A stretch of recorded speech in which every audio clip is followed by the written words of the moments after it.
Thank He's you. on a business trip. So, so I'm going to open us in prayer and then we'll launch in. So Father God, I thank you for who you are. I thank you for how you created us, how we are uniquely man and woman. And God, I thank you for every husband that is here and his desire to create an amazing sex life with his wife.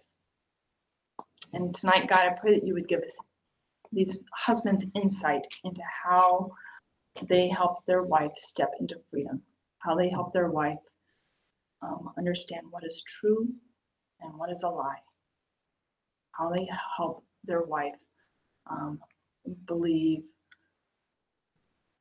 that they're not one of those men.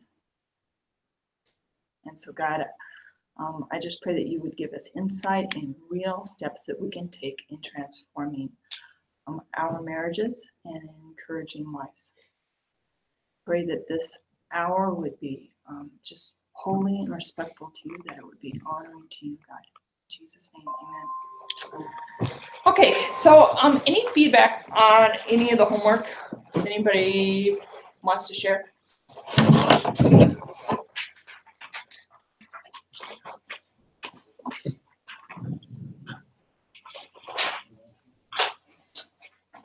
Oh, I said we should do it more often. As far as the massage? The massage, yeah. Yeah. I think a great way to intimately connect. Sometimes I think the massage can be more intimate than intercourse. Yeah. You know, as far as putting yourself out there, I think it's a great way to expand our definition of what physical connection is. It's a great way to discover new things, and kind of the pressure is off a little bit, maybe. You know, get rid of the performance anxiety. Great way to practice being present and focusing on connection rather than mechanics and making things happen. So I think doing massages on a semi-regular basis, I think is great. Any other feedback on homework? The screen-free zone was a good reminder for us. We had gotten in the habit of leaving our phones and things in totally different rooms, and had gone away from that. So it was a good way to kind of reset on that. Yeah. Move the phone chargers out of the room, like they just aren't in that. Right. Yeah, my husband and I tried to do that too, and with some success and some not success. But I'm sure we watch less screen than we would have otherwise. Yeah. And it seems like it takes an intentional effort to get away from those screens. They just seem to creep in. You know, especially I think when we have young kids, we can feel like we have no time together. Before the time of iPhones, I remember Jim and I putting the kids to bed, and they went to bed pretty early, and then we'd sit in front of the TV and we would veg until 11 p.m. until we stumbled upstairs, and by then, I was done for the night. And I think what a difference it would have made if we just turned that TV off and just gone upstairs instead. Yeah, so the screens have a huge impact, and it's not just guys that struggle with them for sure. It's wives too. Mm-hmm. Any other impact or aha moments from the homework? I'll be honest and say that the homework is really tough. But there's conflict around it at times. Like I'm not interested in doing that, or I don't want you to do that to me or for me. I remember when Chloe was going through the class before, I knew she was going to have homework, and so and I was prepped ahead of time, like you need to be open to it. You need to be ready to receive that and have it, go with the flow, even though things are a little bit different. And for whatever reason, that's not reciprocated well this time around. Mm-hmm. And so what I've been trying to do is kind of capture the spirit or the essence of the homework and say, we're both really busy with lots of things these days, and so I can't do no screen time, but maybe I can do no screen time, or I'll do a book, or maybe we can try something else. But it's been a big challenge. Yeah, and I think typically women are not as good about not pushing back, about whether it's because we have control issues, or we're just not as spontaneous, or I don't know what it is, but yeah, that's harder for us, it seems to be, than for you. And so I guess I would just encourage you not to give up. Like, just keep putting in the effort and like she's noticing that you're putting in an effort. And don't take things personally. As hard as that is, I think that's a huge step of growth for husbands, to not take things personally from their wife, whether it's, during sex or whether it's outside of sex. But when you can just stay solid, man, that speaks volumes to your wife. You know what? I want to do this anyway. And so whether you want to enter into this with me or maybe I can, you know what, let's do it another time, or whatever that looks like for you. Mm-hmm. Yeah, that says volumes to your wife. I will say that because there was some conflict early in the week, as I was starting to try to work on some of the hands-on homework assignments, that led to us just sitting and talking about homework and about sex and about intimacy for like more than 2 hours, which is not homework, but I got to get points for something. Right. Well, and honestly, like even hard things create intimacy, right? So having that conversation created intimacy between the two of you, whether it was Absolutely. from actually doing the homework or talking about, okay, how come this isn't working when I'm trying to do things, and what's going on there. So yeah, I apologize for the female race. I'd be willing to bet that I'm not the only guy in the room Yeah. that's taking your class that's having or has had a similar experience. Absolutely. Yep. Any other feedback? I think my wife was surprised, kind of to your point, she was surprised that she had to be involved in any homework. Now your wife hasn't taken the class yet, right? No. Mhm. Once we got over that hump, then. Yeah. Okay. Tonight we're going to talk about lies that your wife battled. And my goal is to help you understand some of the reasons your wife acts the way that she acts in terms of sex. So I'm going to read just a quick passage before we dive in. And this is Song of Songs, chapter 3, verses 1 through 5. And this is her speaking. She said, "All night long on my bed, I looked for the one my heart loves. I looked for him, but did not find him. I'll get up now and go about the city, through its streets and squares. I will search for the one my heart loves.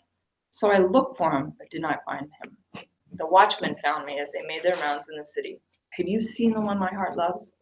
Scarcely had I passed them when I found the one my heart loves. I held him and would not let him go, till I brought him to my mother's house, to the room of the one who conceived you. Daughters of Jerusalem, I charge you by the gazelles and by the does of the field, do not arouse or awaken love until it so desires." So a lot of people think that this is a bad dream that she's having, because she says, all night long I looked for the one my heart loves, but I couldn't find him. And so essentially she's having this bad dream, and she goes to the city looking and searching. She can't find him. She's kind of frantic. Finally, she finds him, and she just held him and wouldn't let him go. And I think that what it speaks to is this deep-seated insecurity that wives have of, does he love me? Does he really love me? Will he give up on me? Like, will I drive him so crazy that he finally just gives up and leaves? And I think that that's a question that women just constantly ask themselves. Does he really love me? Okay. And so I just want you to keep that in mind as we go through all of these lies, because I think to a certain extent they're all kind of connected to that.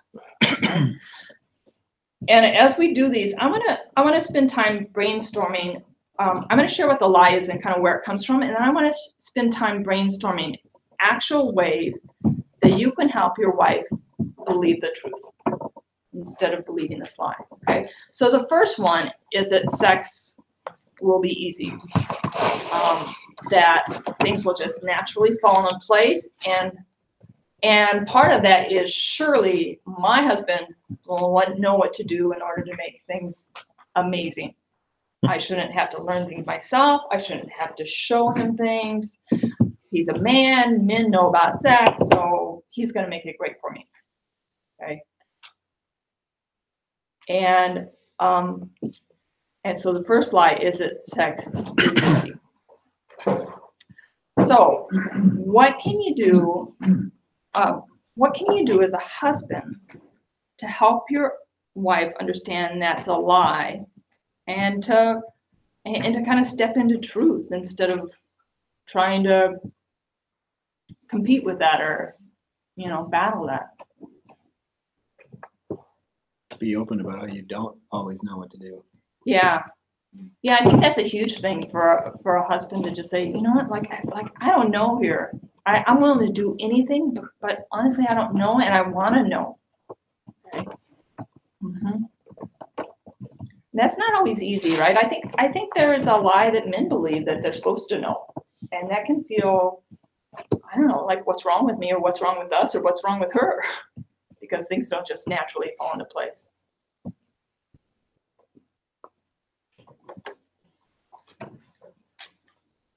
Any other ideas on how to combat this lie that sex is easy? I know my wife likes to read lots of books, Mhm. and she said to me, "Well, I've done all this research. Mhm. You go do research. It should be up to me to tell you what I need. Go read a book or go, whatever." And I've told her, I'm not a mind reader. You have to tell me.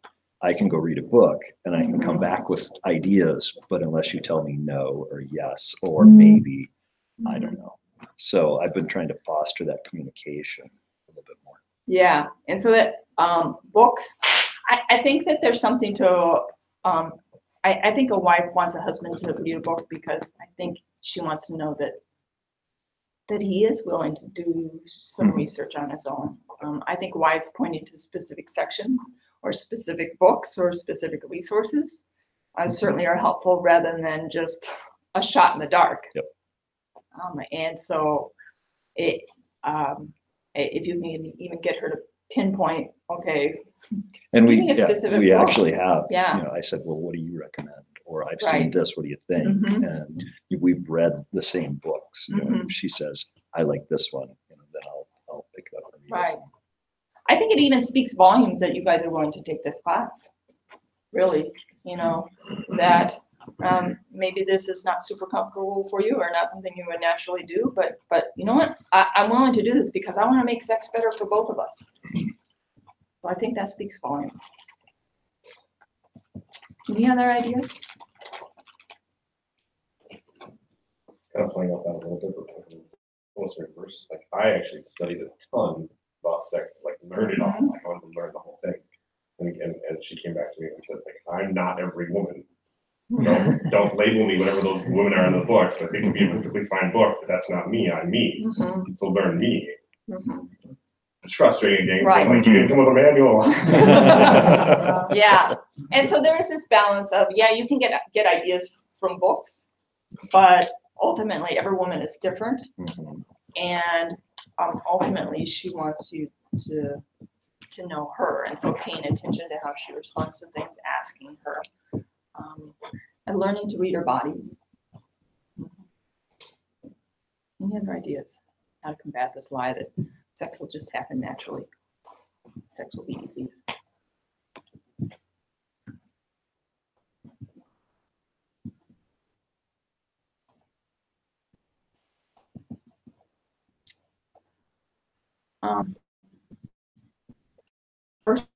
For some women, they have a heck of a time figuring out how to have an orgasm. They just do, and it can take months or years.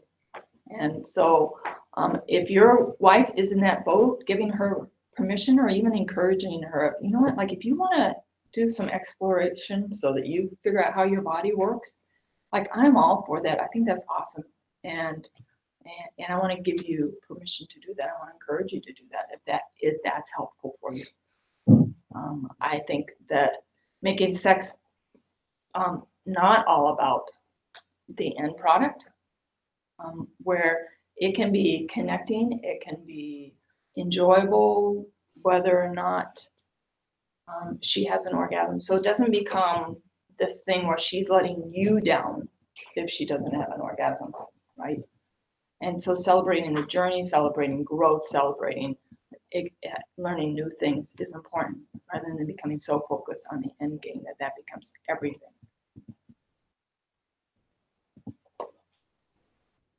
Anything else? The other thing I would say is we're complicated, and sometimes you need to try more than one path. And so maybe you try one path, and when that path doesn't work, you go, you know what, this is not working for it. So let me just try another path and just shift gears and be okay with, it's okay that first path didn't work, okay? And so be resilient. Don't give up on her. I think sometimes I think we even test a little bit of, like, is he just gonna give up on me? Is it just too much trouble for him? And really, we kind of want you to kind of pursue us and say, you know what? It's okay. Like, let me just keep trying. I'm good. I got this. You just relax. Okay. And so a little reassurance from you that doesn't bother you at all, that you can try another path, speaks volumes to her. Okay. Okay. The second lie is that sex is for our husbands. And I think this lie comes from the media. As far as sex being portrayed for men, I think it comes very much from the church. As far as every marriage book saying how important sex is for men and not having that same message for women. I usually bring a book, I wish I brought it, a well-known women's Bible study author wrote a book on sex, and in it she makes this statement.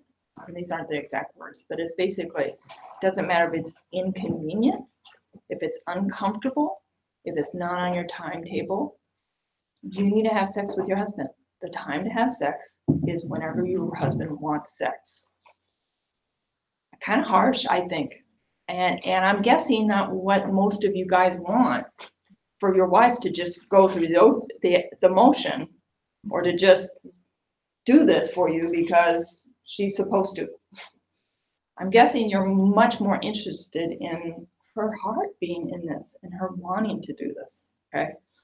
But there's very much a message that sex is for our husbands. And another way that this message comes through is many books say that women don't need to have an orgasm, that they're just as happy to just cuddle.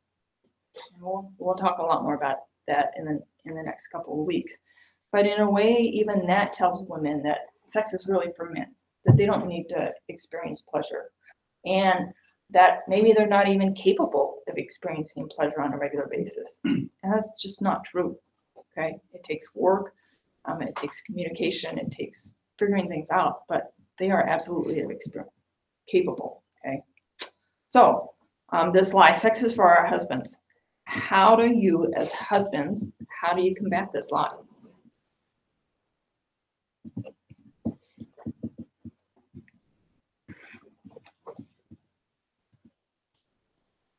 I think it's asking her what she likes and kind of getting her to communicate that, and then like giving her that. So it's not about me, it's about her. Mm-hmm. Yeah, and I would say that even goes beyond like just technique, right? Or what's happening during sex. But as far as like for some women, you know, you texting her during the day or creating anticipation or lighting a couple of candles can have a big impact on her, right? And so having sex in a way that works for her too. I think getting or making times where it is actually just for her. Mm-hmm. So, you know, many books say that women don't have to have an orgasm.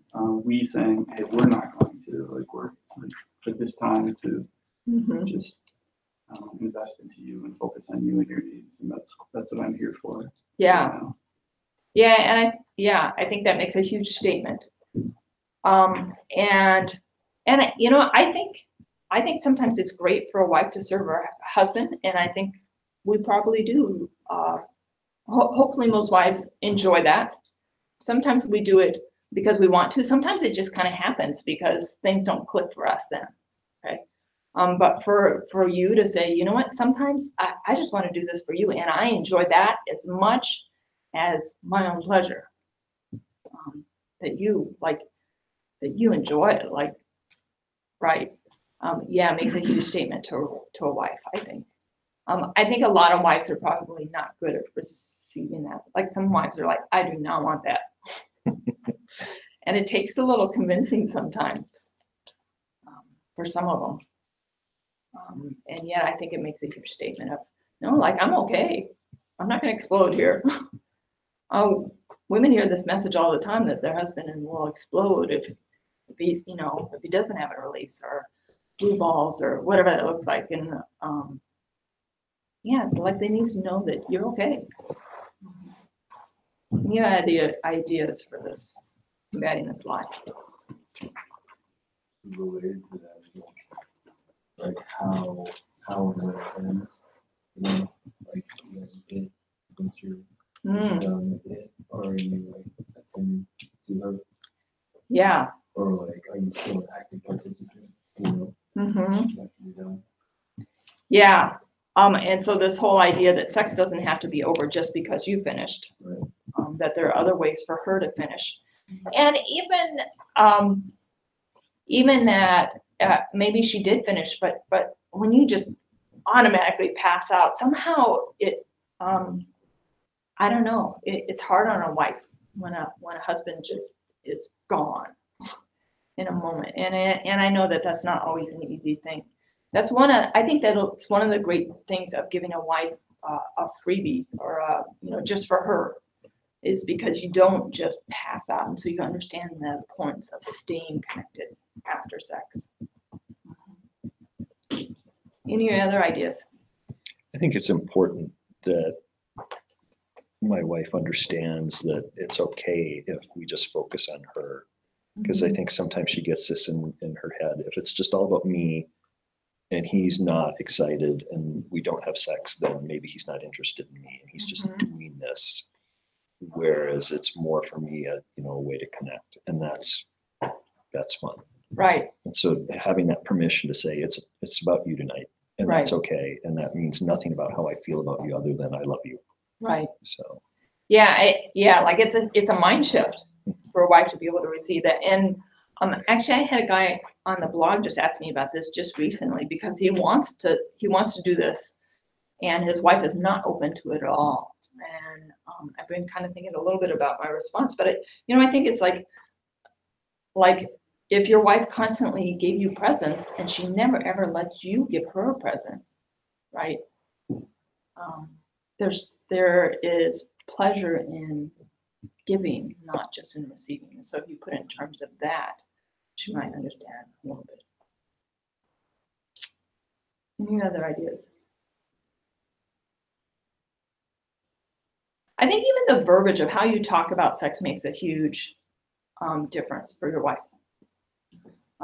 If it's been a while and you're telling her like I need sex, right? Then essentially you're making it about your needs and not about connection, right? Like, I just need to feel loved by you, or I want to love you, or I feel disconnected from you. But if you say I need sex, then all of a sudden she thinks that this is just about you. Okay, so the way that you talk about sex makes a difference. When you initiate, it makes a difference. Okay, if you always initiate when there's no time for her, well, essentially you're saying this is for me. Okay. So that rather than at the end of the day, always.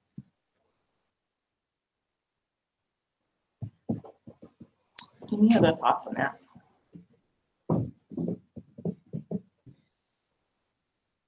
Okay. The third lie is that you need to look like the magazines. Skinny, young, all of those things you can imagine from media. And so she is struggling to believe that you find her beautiful and that you love her body just like it is. It doesn't matter what wrinkles she has, or stretch marks from having a baby, or that she's not the same size as she was when she was 20, but that you love everything about her. So how do you combat this lie? You have to tell her again and again and again and again. Mm-hmm. Maybe one day. Our joke for the course of the last 2 weeks has been, if you see something, say something. You know, like the terrorism warning. But, you know, it's too easy for me to just think of a happy thought or a thought that would be edifying to her and keep it inside. Mhm. Instead, say something about it. Right. And so it's not about telling your wife she's beautiful because that's what you know you're supposed to do. Just like Matt said, it is about speaking what is in your mind. Let her know you, even your thoughts. Any other ideas on this? Ways to help her understand that she doesn't need to look like the magazines. It's really ingrained. It's hard to break through that. It is.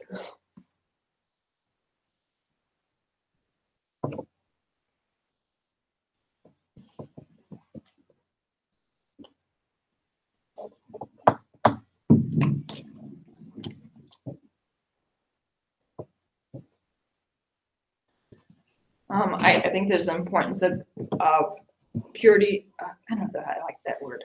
Of keeping your eyes on her and nowhere else. And that means, like, that's way beyond pornography.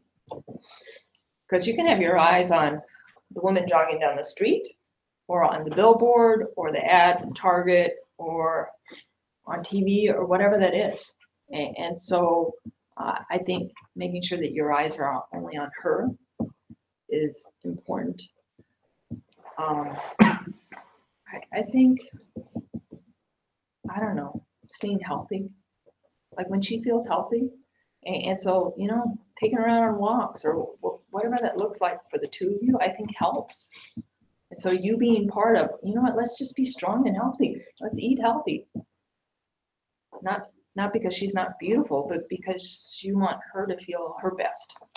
And you want to feel your best. And so taking care of yourselves, I think, is important. God says our body is the temple. We need to take care of it. Be careful with that one. Because, after our last kid, our third kid, I said, let's go, you know, lose the baby fat. Okay, you're baby fat too, you know? And I just burned it off and she couldn't keep up. So I was like, oh, this is not good. Because now she's feeling even worse because comparatively, in her mind, I'm getting better. So I had to actually like cheat and like tell her I'd go on runs when I didn't and stuff.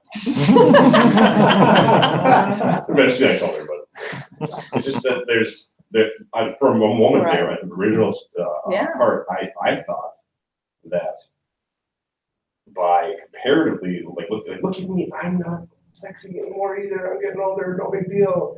That didn't really work for her though, because the comparison wasn't the same. Mm-hmm. She's not comparing me to other men in the same way that the threat is there for me to compare her to other women. Right. And I think you need to fall in love with your wife physically, no matter where she's at. And you should enjoy every curve and every wrinkle and every bump and enjoy her just like she is. Is it a good thing to stay healthy? Yeah. But I think she also needs to know it doesn't even matter whether or not she loses that. You love her like she is anyway. Yeah, that's a trick. That is a tricky line to walk, right? I got no point where I just say I don't even care if you believe me, but and then I just give her a compliment. Yeah. Whatever it is. So she's concerned about baby fat or whatever it might be. Mm-hmm. I don't care if you believe me. Like my eyes are on you. Right. And I think sometimes, making sure that our wife really hears us, you know, and maybe it's just holding her face and looking her in the eyes and saying, I love everything about you, right? Rather than just kind of in passing or walking or, but being very intentional to make sure that she really hears you. Mm-hmm. Okay. The fourth lie is that good girls don't. And I I think that probably most of this comes from the church, but maybe secular, even that too, right? There is kind of this paradigm where if as a girl, if you enjoy sex, you're a slut. If you don't enjoy sex, you're a prude. And there's no really good place to be. And so actually young girls in college that are involved in the hookup culture, they just get stone drunk. Because if you're drunk, well, you're not responsible for your actions. The alcohol made you do it. And so there's no wrong place to be. I think a little bit of that even rolls into marriage. I mean, there are a lot of women that say, you know, I really need a glass of wine to be able to let loose and relax. Essentially, I really need a glass of wine to be able to step into freedom rather than understand God created me creative, sensual, sexual, and it's okay to be free in my sexuality. And so there's a little bit of that good girl mentality that even hangs on in marriage. I think a lot of it comes from church, from years and years of the church telling us, don't do it, don't do it, don't do it. And then all of a sudden, bam, you're married and you're supposed to enjoy it. And there's still, you know, all those ideas of, well, those girls do that, or that's what they do out there, or that's what they do in porn. But good girls do this, okay? And they're not too free in their sexuality, and they don't do too many things, and they don't get too wild, and they're different than out there, okay? And so part of the challenge is that the world has corrupted sex, right? So how do you battle this lie that good girls don't?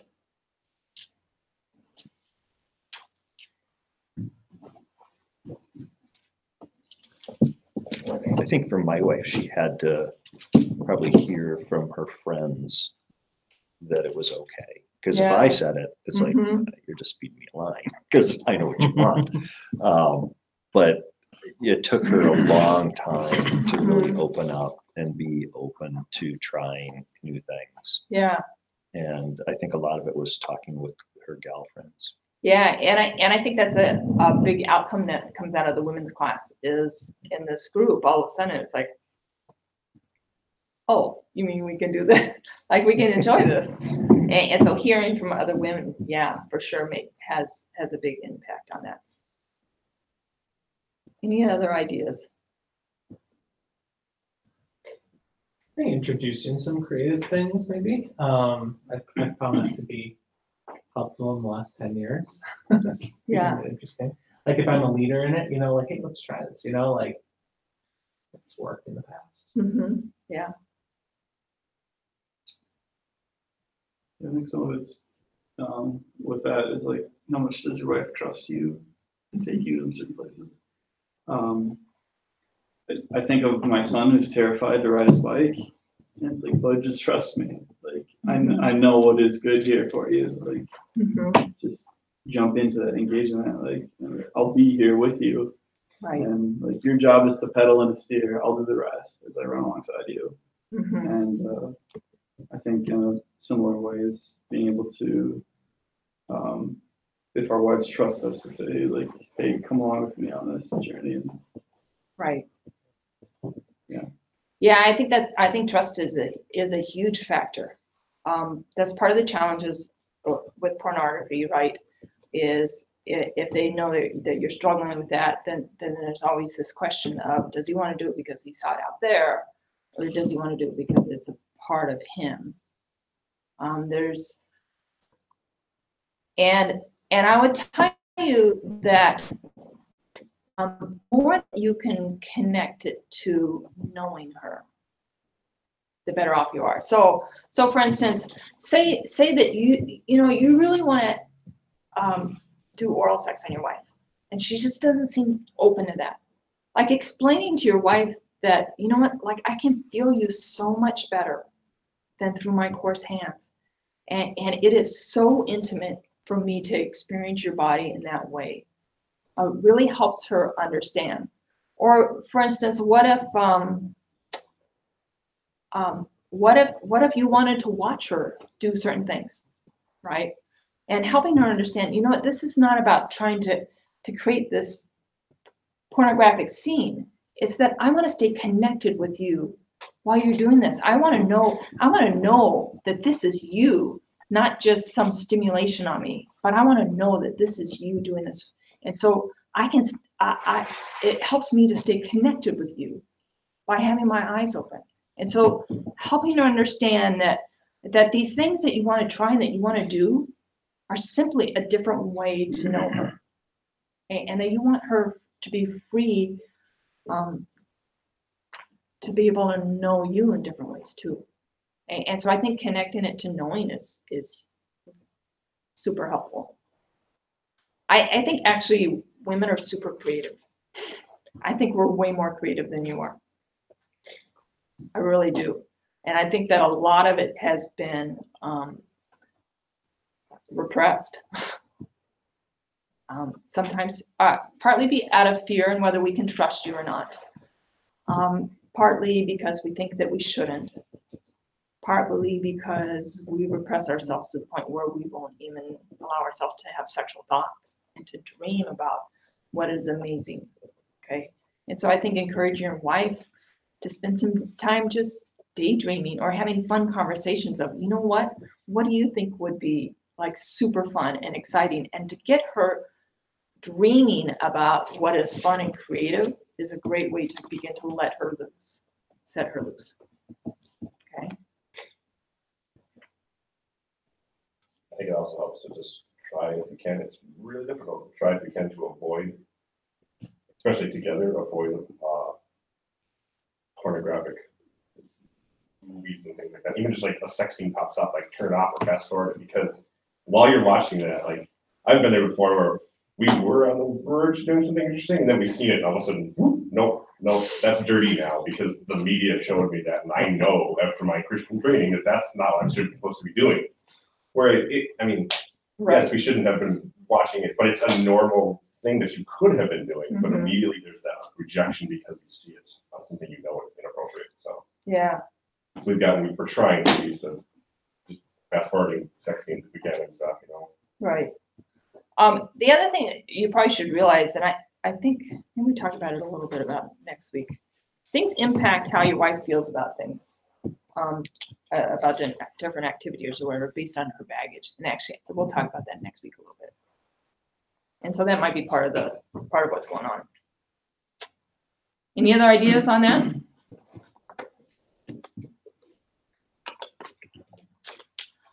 Okay, line number 5 is that sex and marriage is going to be boring. That it's portrayed in media. It's I don't know. I think that the couples sitting in church kind of portrayed, even though like you can't see them having sex or anything, but a lot of times you just know like things like there's no spark there. And marriage is going to be boring, and so is sex. And so and that's really not God's intent. Like if we're on this journey of getting to know each other, sex should get better and better. It should not get boring. Okay. And so how do we combat this lie that sex is just going to get boring? I think it gets boring if you let it get boring. And so, and we kind of talked about being open to new things and actually talking about it, talking through what somebody likes, what they don't like, exploring, new things within boundaries. If you don't do that, it gets boring. It's the same old. Right. I think it's really easy to settle there. Just finding things to do, whether it's read something different or do something like take this class, get out of your situation to make you think about it. And we have some friends that are at this point now where they say like, this is just this period of our life. It's just going to be this way. It's just going to be this way for like the next, foreseeable future. No, like you can't accept it that way. Like maybe there's different ways to think about it, but I don't know, encourage them from other steps too. Yeah, I think so. Encouragement. Yeah. think probably finding ways to have fun and excitement with each other outside of the bedroom. Mhm. You Yeah, know, like if everything else about your marriage is boring, then you want it to be exciting in the bedroom. It's, you know, it's unbalanced, then you Mhm. just kind of, you know, you get into those ruts where it's all about managing the kids and the house and whatever else. And so, yeah, just like taking time to find ways to have fun and enjoy each other outside of it. yeah. In Song of Songs, they're constantly calling to each other. From the beginning, chapter 1, verse 4, where she's like, "Take me away with you, let's hurry," to the very end, where she says, "Come away, my beloved."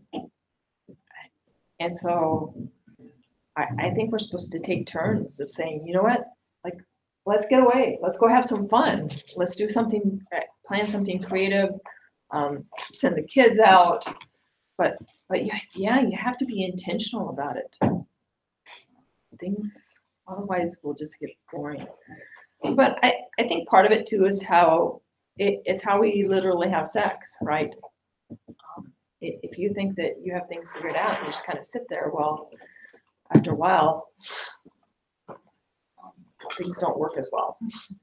Okay, and so it has to be this constant journey of discovery, trying to learn new things about each other. That's not all about activities and positions and outfits, right? Some of it is depth too, and so it's experiencing each other with all 5 of your senses.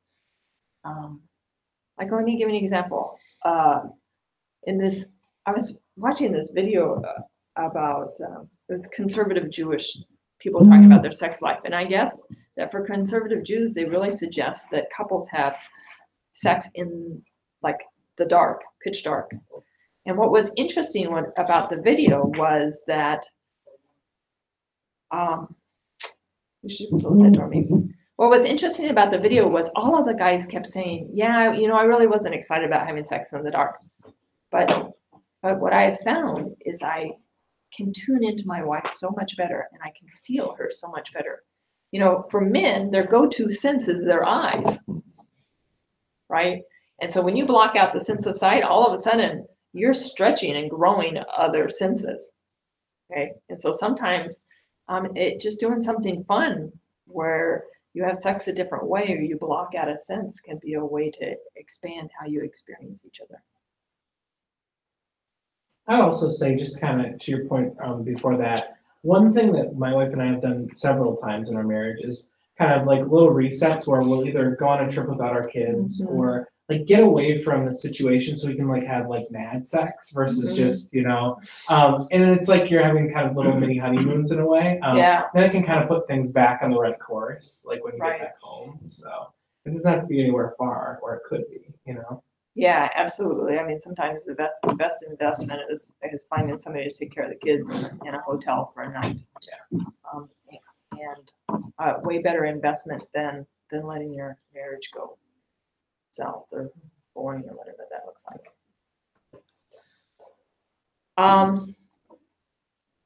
Line number 6 is that men will take from you. This is kind of odd. Jim had a hard time understanding this one at first. Here's the deal. When we're young and we're told how important it is to stay pure, we're also told at the same time that boys have no self-control.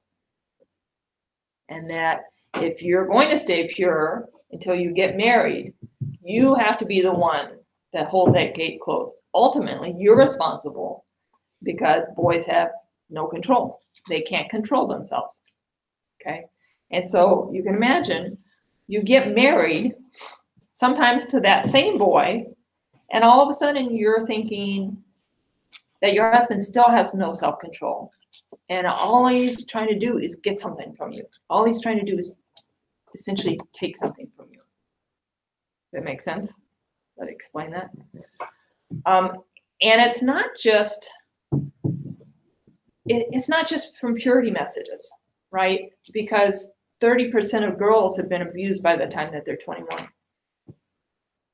And so probably most girls know somebody that's been pressured, coerced, date raped, sexually abused as a kid. And so that's a reality of life, that men hurt you or take from you, okay? And yet these men, they're not you. Or maybe they were you, but they're not you anymore, okay? So how do you combat this lie that you're essentially just out to get something from your wife? You guys understand what I'm saying?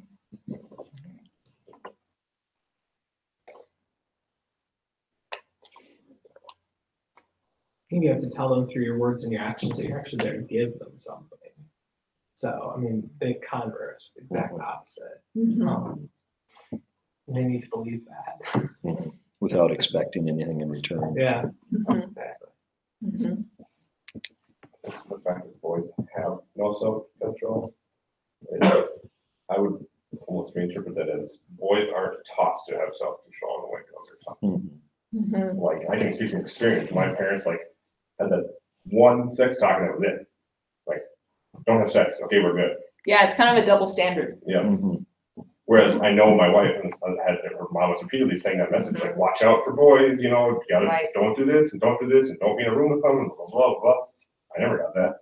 Yeah. I knew it was expected of me, but I was never told to have control. Mhm. So I think to actually show your wife that if you have boys, even to present that we teach our boys to have control Mhm. And to respect girls. and to respect it. Mm-hmm. Yeah, I think boys are essentially kind of told that they can't even control their eyes, instead of equipping boys of, you know what, like you can control where your eyes go. You can make a conscious decision. You're not gonna let your eyes go there. You can control what your mind thinks. Like, we need to equip our boys. Mhm. Any other ideas on combating this lie that your wife believes? Maybe how you speak to her about women. Be Mhm. respectful.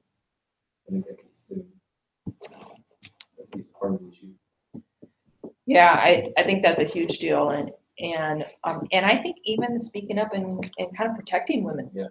You know, as far as even, you know, calling out a buddy of, you know what, it's not okay to strip her in your mind, or to look at her like that, or, you know, turn your eyes.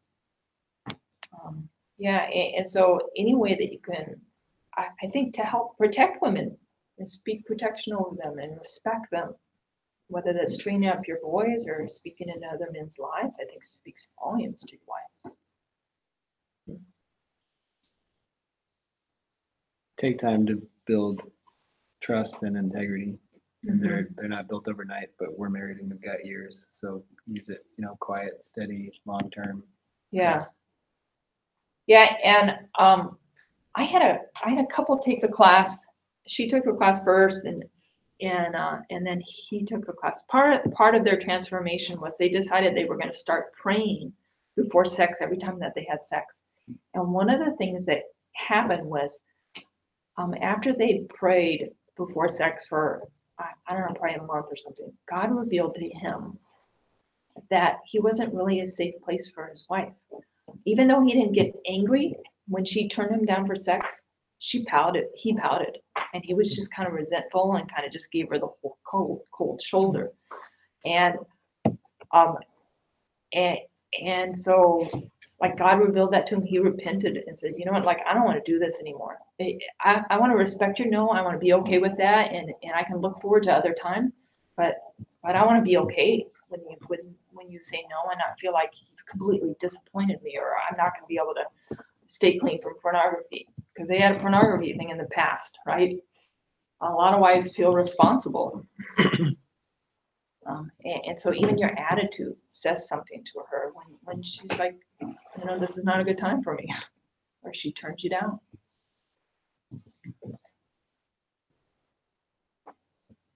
Any other ideas? So here I think you're talking about men will take from women more physically than about sex. So maybe communicating things to her that you value, that they can get from her, they're not could potentially help. Mhm. Imagine, like, you know, like, why are you doing this? And, you know, doing that. And things like that. Yeah. Yeah, so affirming her whole self rather than just noticing the sexual part. Yeah. I think even the way that you communicate about sex makes a difference, right? That sometimes you're communicating like you know what, I just want to fill you up. I want to comfort you. I want to refresh you, whatever that looks like. That like maybe that's just the massage, or maybe that's sex. But I want to restore you, and so the way that you talk about sex, I think, makes a difference. And the other thing is, you know, if she really struggles with this, like I said, a lot of women have really tough past, and if she really struggles in this area because of her past, I think you need to encourage her to get help. Like, I want you to be whole. I want you to be healthy. I want you to, for you, okay? And so encouraging her to get help makes a huge difference. Any other ideas? Can we talk for a second about Yeah. a myth that I'd like to help try to, Yeah. or I'd want to see if I can help, or if I can debunk myself? Yeah. I have this thing in my head, and I'm not even sure if it's a myth or not, but it's partially based on media, it's partially based on observations, partially based on the books I've read. The balance between assertiveness and, you know, like there's actually like a sexy aggression, Mm-hmm. but yet you don't want to take. And so there's this back and forth where you don't want to be passive, like, you come and get me. That's, Right. you know, Yeah. I really struggle with that because I don't know. I've seen so many conflicting messages. Right. Okay, that's a great question. So ultimately, as your trust grows, she wants you to become more and more assertive, because you're right that it's a real turnoff if you get to this place where she's turned you down so many times. You're just like, well, you know, whatever you decide or whatever you're good with, I'm good with. Like, that's a turnoff. We want a wife that desires something, that is willing to go after it, that is passionate, that is not just like, okay, whatever's good with you, like I'm good with. Okay, because he's become so timid because he gets turned down so many times. And all those things that you see in the movie where a husband sweeps his wife off her feet and takes her up against the wall, is that every woman's dream? Yeah, maybe, but it takes a high level of trust to get to this place where she can trust you of, okay, I trust that his desire is not just for himself, his desire is for me too. I trust that that if I get scared, he will be in tune to that and he'll stop. I trust that like there's a lot of, like, it takes a high level of trust to get to that place. But you're right, like that's the place that your wife wants you to get to. Okay. So it takes, I think part of that building trust is not becoming timid, to staying steady of, yeah, you still initiate. She always has the right to say no, but you don't become more and more timid about initiating. One of the best books I read in sex, he said, rule number 1, assume your wife is the most adventurous woman in the world and she's up for anything. And the rule number 2, your wife always has the right to say no. And do not take it personally. Rule number 3, go back to rule number 1. Okay, now the hard part there is number 2, right? Don't take it personally. Don't think, well, just because it didn't work out this time, it's not going to work out next time. Don't think that I did something wrong. Don't think that I don't know. But your wife, you're right. Like, your wife doesn't want you becoming timid. It's a real turnoff. She wants you to stay solid, and she wants you to be solid to this point of sometimes where, like, sometimes one wife said to me, she said, sometimes when I say no to sex, I want my husband to know I'm not really saying no to sex. I'm like, yikes. But that's a real thing. That sometimes when we say no to sex, what we're really doing is testing our husband of, is he going to give up on me? And what we really want is our husband to say, no, like this is important for us, and I got you, and I'm not giving up on you. Let me try another way. Let me help you relax, whatever that is, right?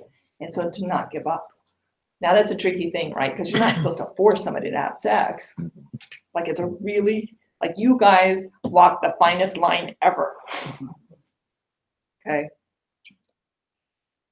You think they're looking for spontaneity too? Because one of the things I remember like back early on in my marriage and dating Ashley, it was like very spontaneous, right? And I pushed it and it was always great and whatever. But my wife's such a planner that we sometimes fall into the trap of like planning things out too much, you know, like, and then tonight we'll have sex and like kind of just like, you know, I don't know, do you have any insight on that? Right. At all? And some of that is picking up on subtle cues. Yeah. Right. As far as if you're flirting throughout the night, right? You go out on this date and you're flirting throughout the night, and you know, eye connection, and you're kind of picking up cues to get to this point where you go, okay, I'm going to go for it. Mm-hmm. But if she's not in sync with you, good luck. yeah, good luck. And sometimes, I don't know, sometimes I think we as wives train our husbands to be so timid, right? To not be spontaneous. And then we get to this place we want them to. And the only way to like change those patterns is to kind of preset things up.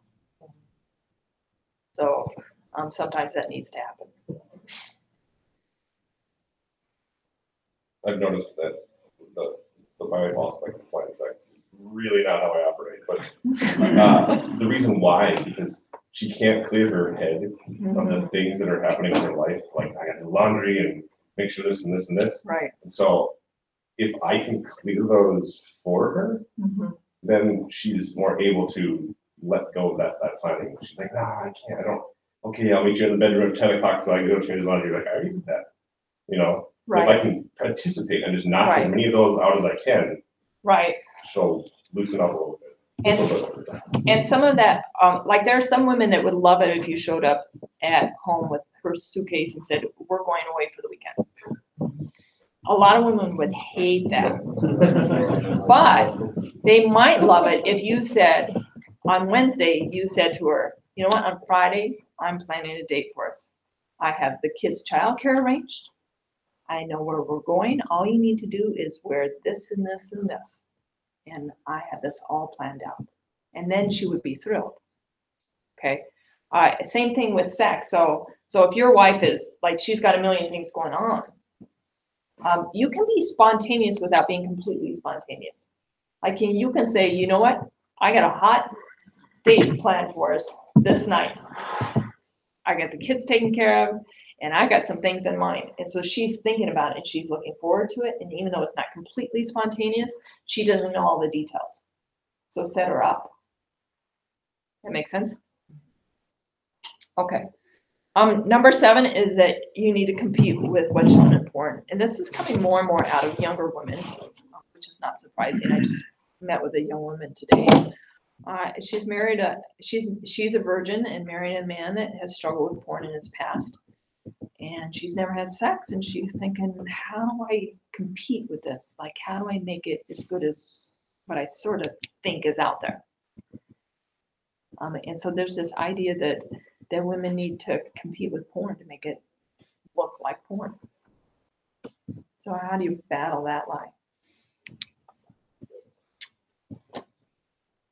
And a lot of women have seen porn themselves, actually, right? And so there's kind of even, whether you've seen it or not, they're still thinking, oh, like that's what I'm supposed to create. I think after 3 kids, we have no chance of competing with porn. We both know that.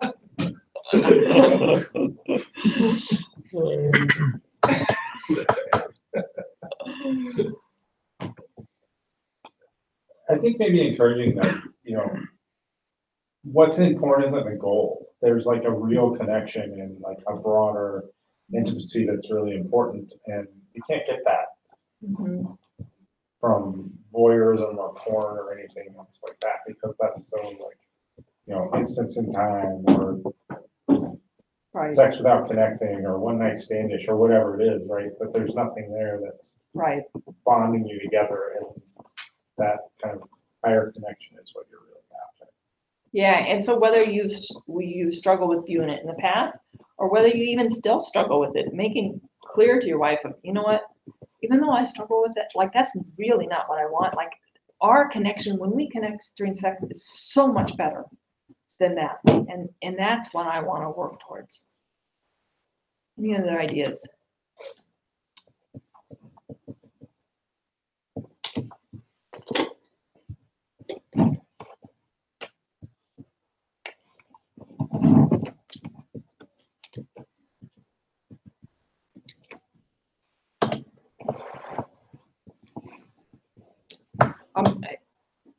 I would say even intentionally making sex different from porn.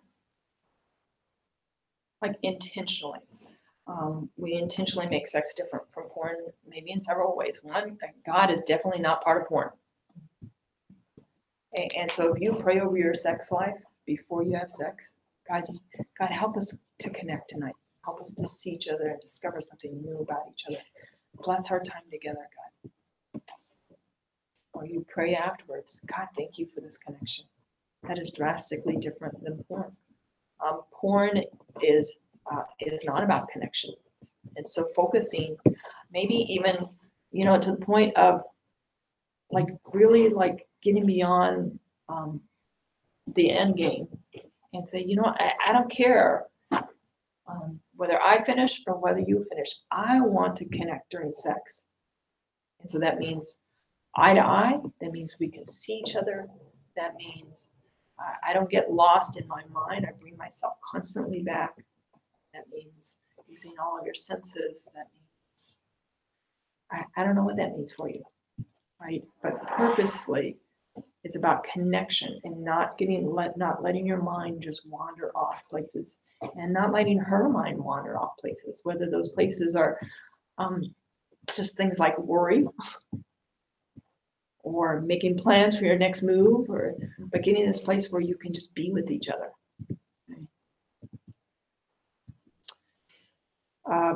I think that giving her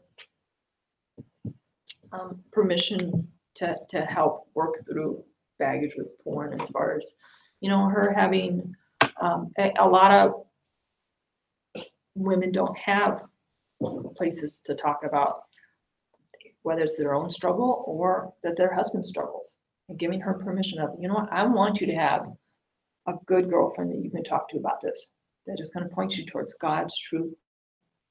But I don't want you to have a safe place where you can just process your frustrations, your insecurities. I want to be a safe place where you're feeling insecure about your body because you know what I've seen. I want to be that safe place for you, and I can handle that. And so you can share with me anything you want. Okay. Right. And so helping her to work through that baggage, I think even praying about it. If she worries that you're constantly thinking about past memories, pray over those things together. Just start going specifically after what you want. God, erase my memories. I don't want to remember that anymore. You replace my memories with what we have together, which is so much better, God. Okay.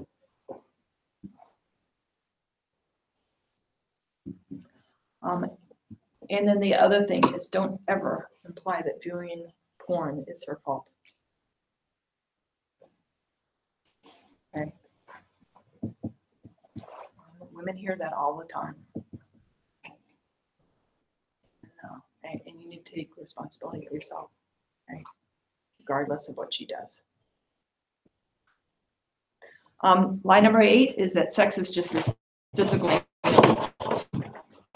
I think especially women probably believe it about men, that it's just this physical urge, this physical need that they need to have satisfied so their body doesn't blow up. But I think even we kind of buy into that. I know when we weren't having sex very often, we only had sex when my hormones surged those couple of times a month. Like that's, and that was physical. And yet sex is a lot more than physical. Like it does all kinds of things for us. So how do you combat this lie that sex is just physical? So if I don't have a drive that says I need sex, then I don't need sex. Or if my body's constantly screaming I need sex, then I have to have sex. Right? Because both of those, that's what that's saying. Sex is just physical. So how do we combat this lie that sex is just physical?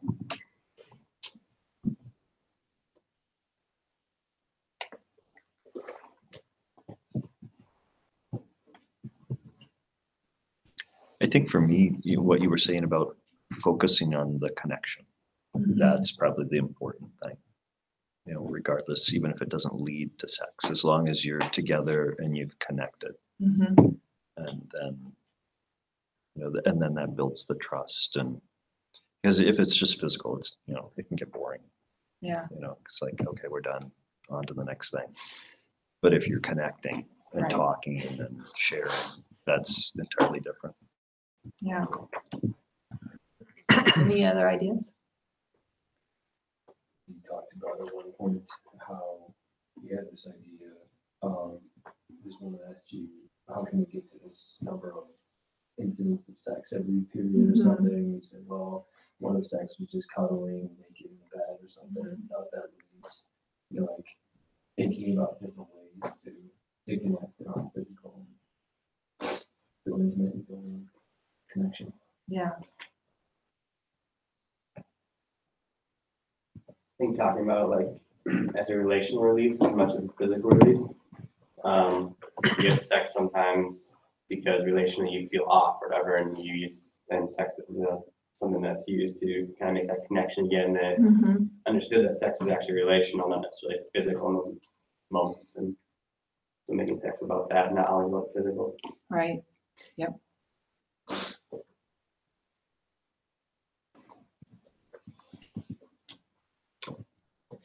Any other ideas?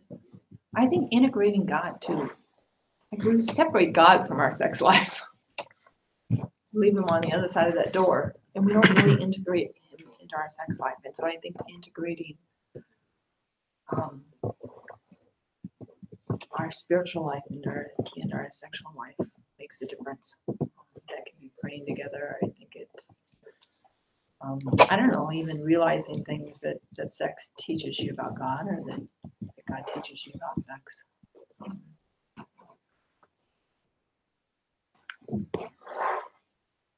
Any other thoughts? Any other lies? Anybody want to debunk? It's really like kind of blunt, but if sex is just physical, then we don't need each other at all.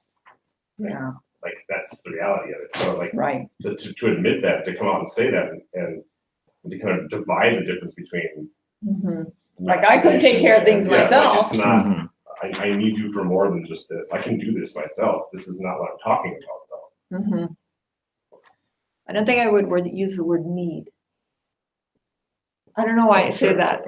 I think I would say I want you, right? Need, all of a sudden we start feeling like he has to have it. Okay, so avoid that word need. Like desire, want. I meant as the opposite of I don't need you. Yeah, I get it. I get it. I get it. I think maybe another thing to debunk, at least for us, was it's not like at this point in our life, it doesn't have to be like this big moment that we're building up to. Like, tomorrow night we're gonna have sex. Like that's gonna be, because I think like with the whole planning thing kind of goes into that too. The more nonchalant it is, the more fun it is for us, I think. But the more planned out it is or thought about prior, the less fun it is. Yeah. And I would say that everybody's different on that one. But yeah, finding your sweet spot with that, and realizing that sex is going to change sometimes. It's going to change a lot based on life stages and things like that. I want to spend a little time talking about lies that men believe about sex, because I think you guys believe lies too. And I think that there's some impact from I think there's a lot of impact from baggage too. We go till just 8:30, right? Okay. Just real quick, did I put the lies on your sheet? Did I give you this? No. Hopefully not, because I want you to come up with them. So what lies do guys believe about sex? We'll go through this just real quick.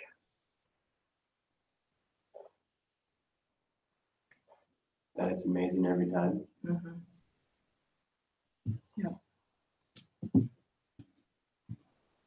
That girls can turn it on as fast as a guy can.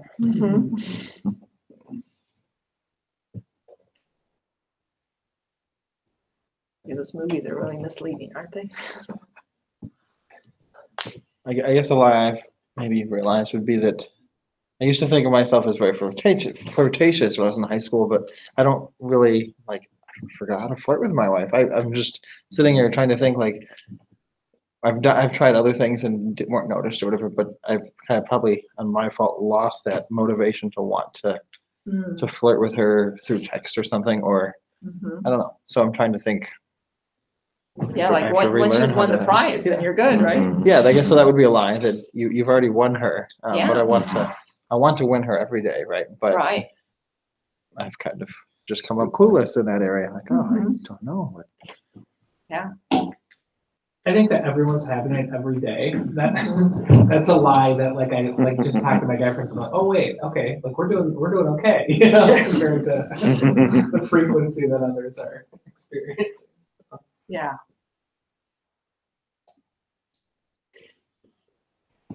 The whole multiple partner thing, that's sort of culture that was an ideal. Scoring, Right. That just get as much as you want. Yeah. It won't impact you in other ways. The more the merrier. The more experience, the better you'll be. Like the more broadly you are experienced. Yeah. Yep. Yeah, that's a lie. I think in a certain, there's a fine line here, but this is something I'm slowly kind of coming to the realization even for this class, but that we don't have to keep the entirety of sex from our children and the concept of it in a marriage. Yeah. Like I've been so my kids cannot know that I even what that is, let alone the fact that we're doing it. But Right. kind of starting to come around, and maybe that's a lie. Yeah. Yeah, and that we can't talk about sex in church. Yeah. And that, our kids can't know it all. And our kids you don't want your kids to see you, right? You need to use your lock on your door. But why in the world would they wait to have sex if they don't think you're enjoying sex in marriage?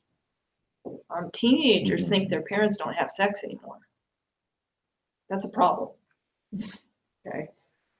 And so this idea that your kids shouldn't know that you're enjoying your sex life is totally a lie. The idea that you shouldn't talk about sex in church, that you shouldn't encourage each other and say, hey, if you want your wife gone out on a date, you guys are having some fun together, have you guys connected, that you can't talk about sex in good and respectful ways. Where if a buddy says, I'm lost, I don't know, that you can't speak into that and help provide maybe some answers for how sex works. It's not like the movies, and it's not like pornography. I tried to bring up this class, just the very concept of this class, to my small group in church, and everyone is just like, "Oh, not talking about it. Next topic, please." Yeah. I think there's a lie that your penis will satisfy a woman. That it's all about your erection, whether it's size or length or duration. And that's a lie. Okay. I think there's a lie that it's about mechanics, just align your bodies right or move long enough, last long enough, and everything will fall in place. No, for women, sex is a lot more about connection, and that creates as much arousal and excitement as mechanics.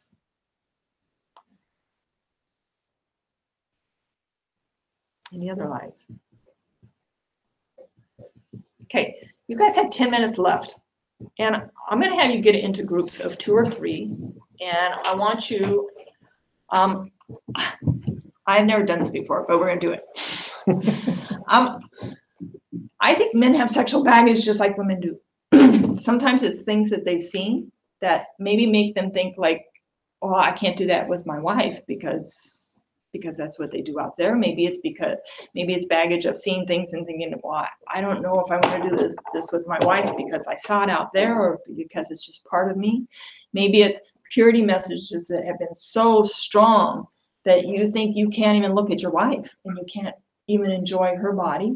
Maybe it's, I don't know, maybe it's that you pressured your wife in having sex and there's still some resentment there and you feeling like maybe I kind of failed because I didn't help her hold that line. Or I don't know what it is, but I know that all kinds of things impact us. And for the women, we do it as a large group and it's just very freeing. And I think that men have sexual baggage too. And so I'm going to just have you do it in groups of 2 or 3 of just sharing just something that maybe you wish was different and praying over those things. Have one of the guys just pray and just ask for that to be removed and ask for healing. Okay. And I'll just leave the room and I'll let you guys finish up. And then I think all the homework is self-explanatory. Just read your notes. It's all there. And then I'll come up and clean the room afterwards. Does that work for everybody? Yeah. Okay. Okay.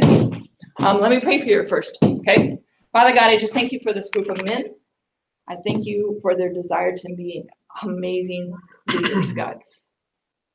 And so I pray that even through this process, God, of honestly sharing baggage and asking for healing, God, I pray that they will understand that is a man of integrity and that can lead. They can lead in this area in their marriage because they're willing to be honest, but can also lead other men. And so, God, I pray that this night would be empowering, that it would be a holy experience, and that this would be pleasing to you. In Jesus' name, amen. Okay. You can turn that for me. That'd be awesome. Thanks.